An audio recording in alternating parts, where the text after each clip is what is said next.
picture that we're going to look at today. This is called. What is this? It is pink in color. It's pink. It is a flower. And today we are going to talk about the parts of a flower. Long part right here. This long kind of thing right over. See it? This is called the pistil. The pistil. And the top of the pistil is very sticky. So this part of the flower, this part is very important. This is called the calyx.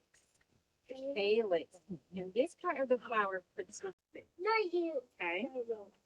Calyx. Calyx. You tell me.